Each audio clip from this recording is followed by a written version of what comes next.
Coming up on this Friday edition of Daybreak, Korea's central bank cuts its economic growth projection for this year to 3.8% from its initial forecast of 4%. In a rare meeting, President Park Geun-hye urges the floor leaders of the ruling and opposition parties to work together in the National Assembly for the sake of the economy. Plus, as Israel carries out airstrikes on the Gaza Strip for the third day running, UN Secretary-General Ban Ki-moon calls for a ceasefire, saying the situation has dangerously escalated. Daybreak begins now.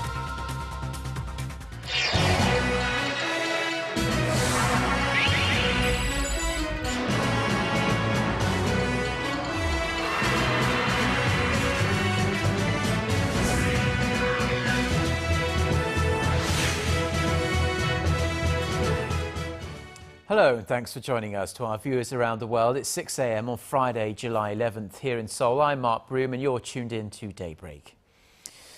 And we start with the latest moves by the nation's central bank. As widely expected, the Bank of Korea held the key interest rate steady this month, but it did cut the growth outlook for the year.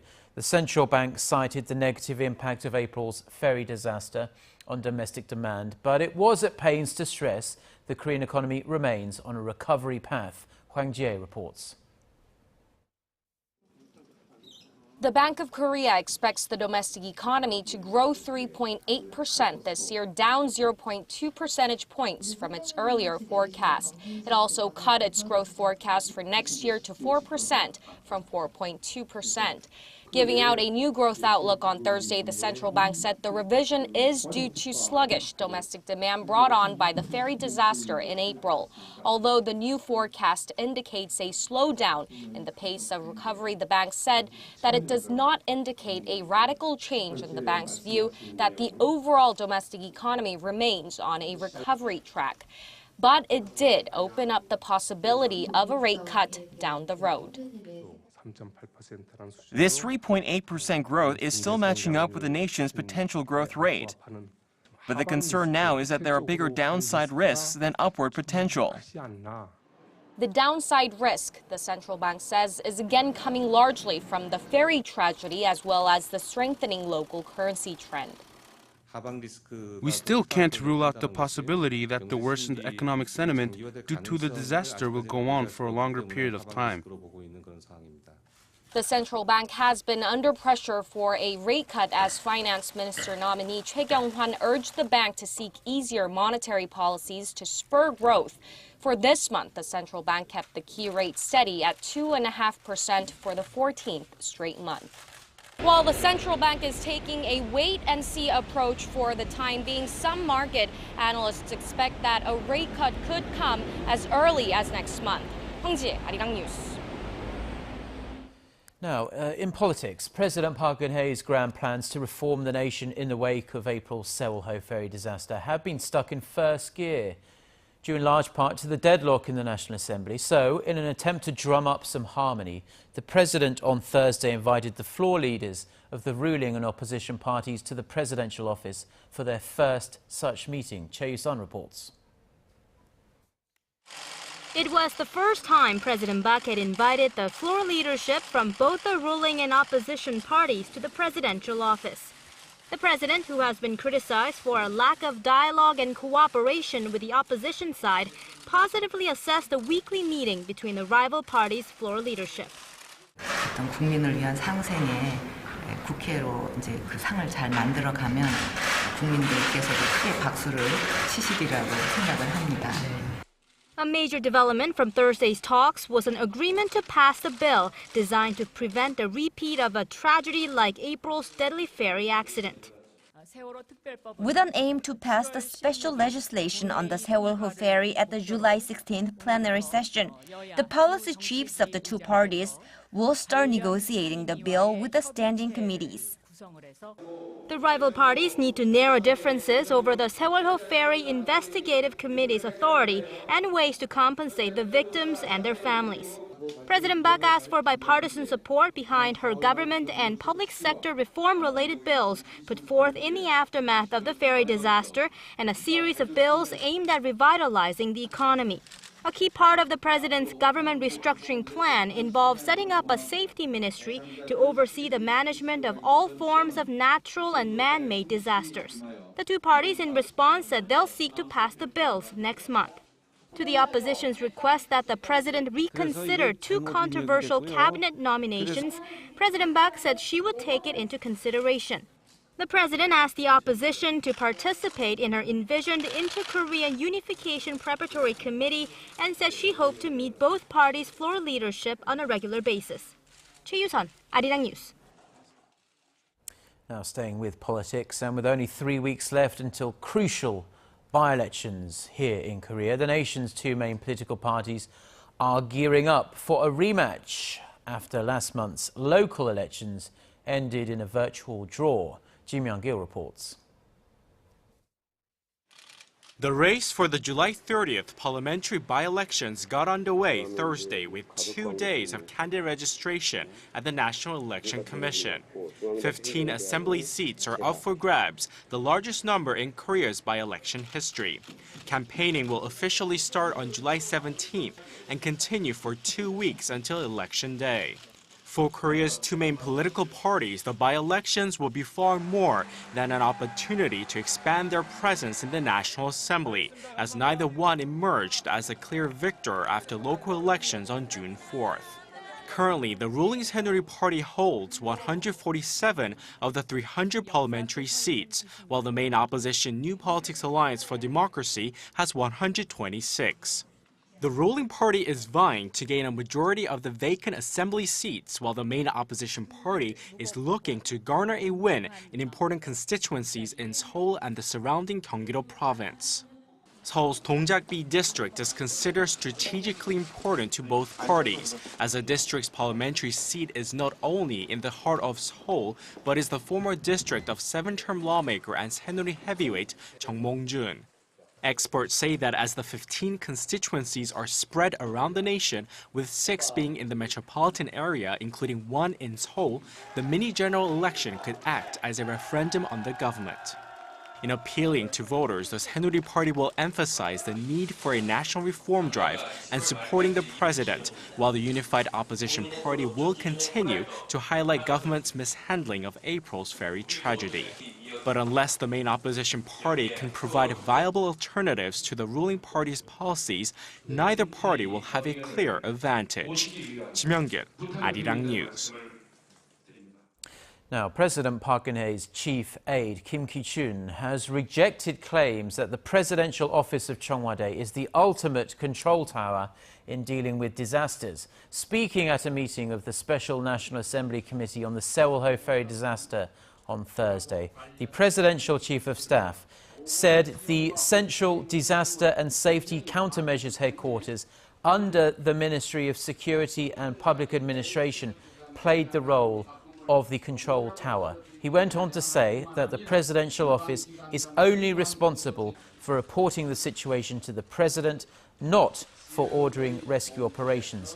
Now, Kim has come under fire from lawmakers who say he is responsible for mishandling the rescue operations. The president's chief aide criticized the maritime police's sloppy handling of the situation, but said the main culprits were the ferry's captain and crew who abandoned the passengers.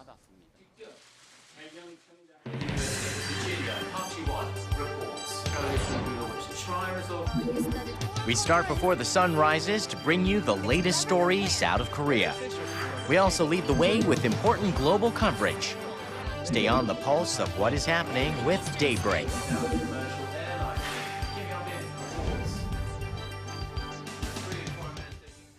U.S. Secretary of State John Kerry says Washington and Beijing see eye to eye on North Korea's denuclearization. Speaking at the end of the 2-day annual talks in the Chinese capital on Thursday, Kerry said both sides agreed about the urgency of curbing North Korea's nuclear weapons program, adding that they discussed ways to advance that goal.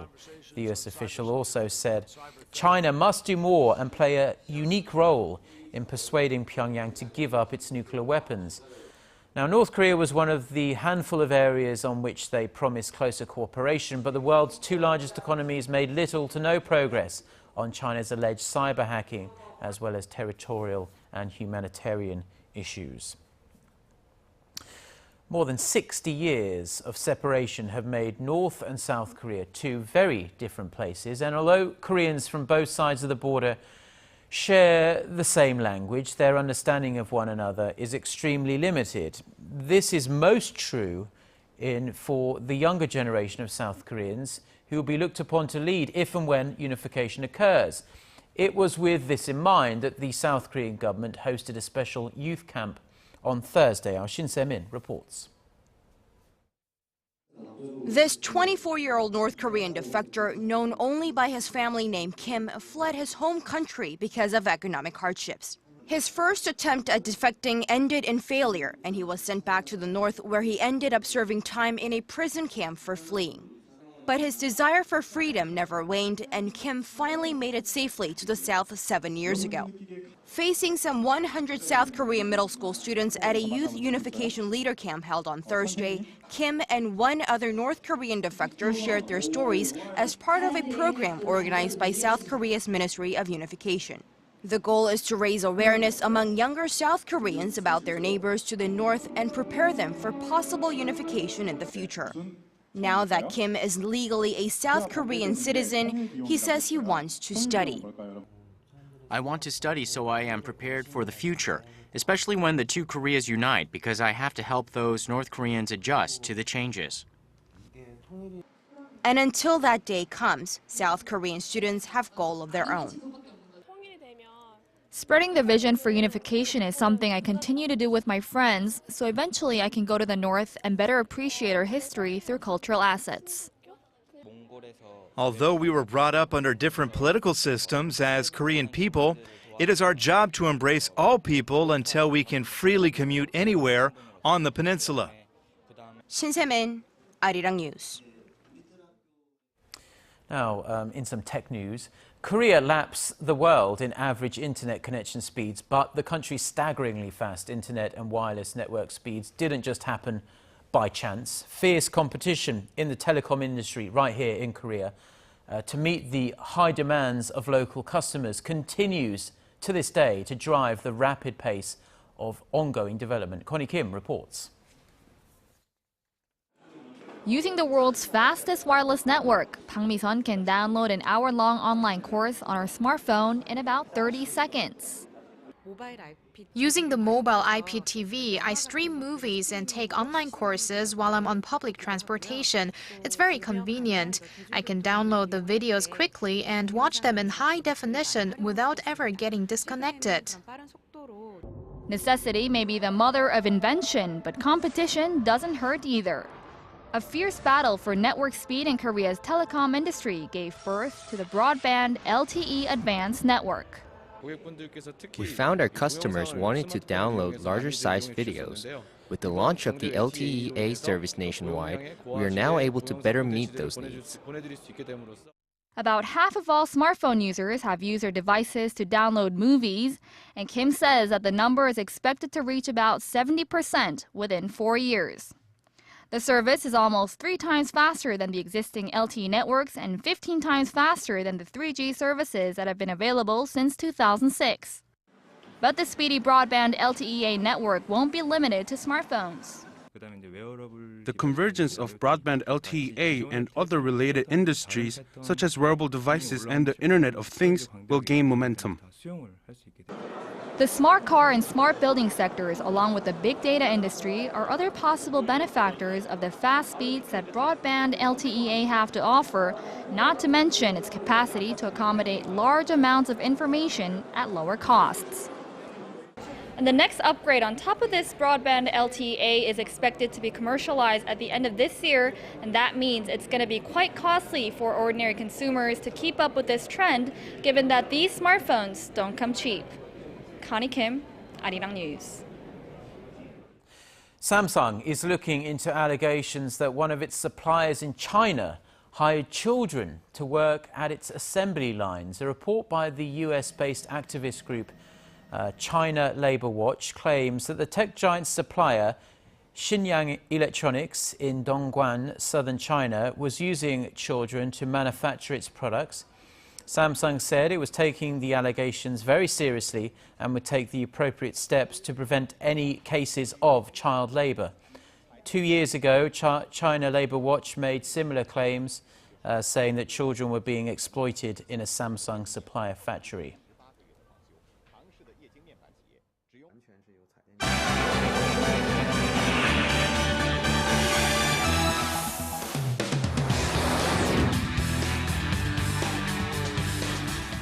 Time now for a look through the international headlines we're following on this Friday morning. For that, we turn to our Eunice Kim, standing by at the news centre. Good morning, Eunice.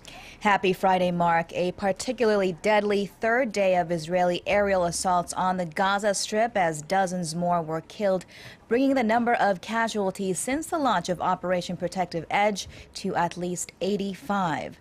The Israeli military said it struck some 500 targets throughout the day, focusing on rocket launching sites and underground tunnel networks. But Palestinian medics say Israeli fire also hit a beach cafe, killing 8 people who were watching a World Cup semifinal game, and another, a home in Khan Yunis, striking a family inside. In New York, the United Nations Security Council convened in an emergency meeting to discuss the conflict. Secretary General Ban Ki-moon urged for both sides to reach a ceasefire, saying an Israeli ground operation is still preventable if Hamas halts its rocket fire into Israel. Israel's UN envoy reported 442 rockets have been launched into Israel, or about one every 10 minutes.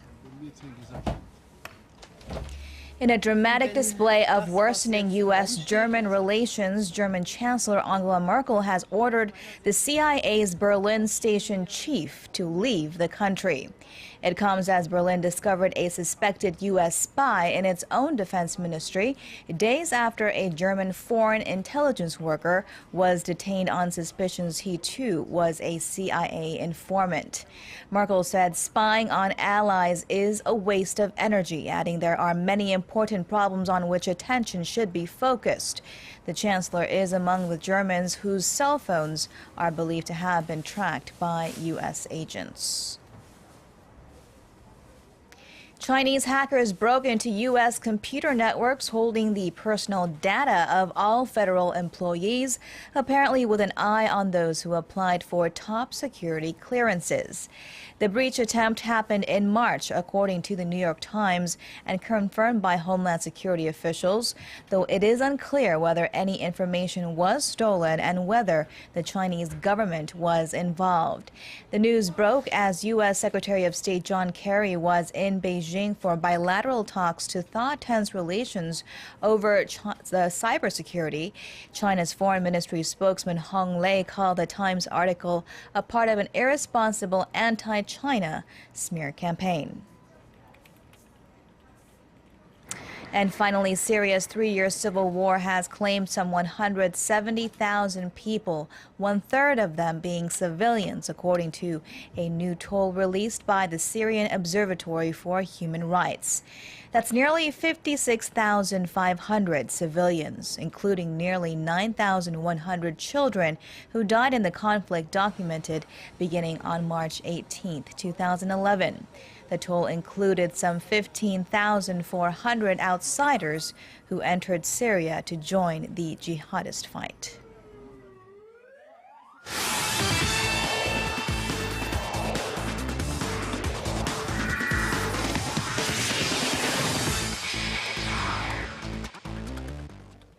And TGI Friday, everyone, as we kick things off with the resignations of manager Hong Myung-bo and vice president of the KFA Heo Jung-moo on Thursday. So now what's next for the South Korean national football team with the Asian Cup coming up in 6 months? Well, the Korea Football Association will now be in a mad rush to find themselves a new head coach. And while Hwang Son-ong, the Pohang Steelers head coach and former teammate of Hong Myung-bo, is on the radar, many experts believe that the KFA will go with a foreign head coach this time. They added that by having a foreign coach, you have an unbiased look at the players, and the manager would choose his players just on their talents alone. This, of course, referring to former head coach Hong Myung-bo's support of Park Ju-young. And now staying with football as we continue on with our 2014 Brazil World Cup coverage. Now that Germany and Argentina are both headed to Rio for the final, let's take a look at how everything looks now so far. Now first off, taking a look, Saturday 5 p.m. local time, the host nation Brazil faces off against the Netherlands in hopes to at least finish in third place. Of course, the big match we're all looking forward to is the World Cup final, as Germany hopes to continue their scoring ways, this time against Argentina, who defeated the Netherlands yesterday. This match kicking off at 4 p.m. Sunday, local time. Now, meanwhile, let's take a look at the scoring leaders so far. James Rodriguez of Colombia still on top with 6, with Germany's Thomas Müller with 5. Neymar and Leo Messi both with 4, and Karim Benzema of France in 5th with 3 goals. And now moving over to the first round of the LPGA British Women's Open, as Korean golf fans are cheering on for Park In-bi as she looks to complete the Korean Grand Slam after this weekend. Of course, not a bad start to the tournament as the South Korean finishes off the first round at even par, trailing Ayaka Yuhara by 4 strokes for the lead. Meanwhile, Amy Yang and Ryu So-yeon not far back, both tied for 6th place at 1 under par, as well as the number 1 ranked Stacey Lewis. Meanwhile, 18-year-old Lydia Ko with a pretty nice first round as well, as she sits tied with Park In-bi in 10th place. And now going into our Thursday night KBO action, the Kia Tigers hang on to beat the SK Wyverns 7-5, with the Tucson Bears barely holding on to beat the LG Twins 13-12 in an epic game, and the Lotte Giants rally back to beat the Samsung Lions 5-2. Meanwhile, let's take a look at the Hanwha Eagles go up against the Nexen Heroes. And of course, going into the game here, bottom of the first, we have Kim Kyung-eun with an RBI single to right, giving Hanwha Eagles the 1-0 lead, before Kim Tae-gyun with 2 men on deep to center field, gone a 3-run shot, and Hanwha has an early 4-0 lead. But at the top of the second inning, Park Han-do says goodbye with a 2-run shot to left, deficit cut to 4-2. Meanwhile, the Hanwha Eagles bullpen doing a great job shutting out the Nexen Heroes after Andrew Albers throws 6 innings of quality start, as they hold on to win this one 4-2. And that's going to wrap it up for me. This has been SJ. Have a great rest of the day, and see you guys again for your sports needs.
Good Friday morning to you. I'm Lee Ji-hye with your latest weather updates. Well, I'm sure I'm not the only one who have a hard time falling asleep lately. We've been suffering from the scorching days and tropical nights. Well, it's forecasted to be as hot as yesterday or even hotter, especially for the southern provinces. And as we can see, the heat wave advisories have been expanded to most parts of the peninsula, and even advisories have been upgraded to warnings today. So please stay hydrated by drinking plenty of water and try to stay indoors, especially between 11 a.m. to 4 p.m. when the sun is the strongest and temperatures are on at its peaks. And right now we are seeing clouds covering up the peninsula, but as the day goes on, it will gradually get sunnier, so don't forget to gear up with sun protection items as well, such as wearing hat or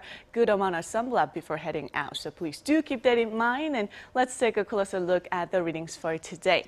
The morning low here in Seoul is starting out at 23, then the high will rise to 32, while Daegu should have a daily high of 34, and Gwangju and Busan should make it to 31 this afternoon under lots of sunshine. Now let's see how other regions are looking. It looks like down on Jeju and Daejeon should see a high of 27 and 33. Dokdo will reach 28, while Mount Kumgang makes to 24 this afternoon. Well, that's all for me at this hour. Try to stay cool and hope you have a wonderful Friday. Thank you very much, Jion, for the weather there. And those are the stories we have for you at this hour. Korea Today is coming up in 30 minutes' time. We'll be back throughout the day with many more news bulletins. Have a fabulous weekend. Goodbye.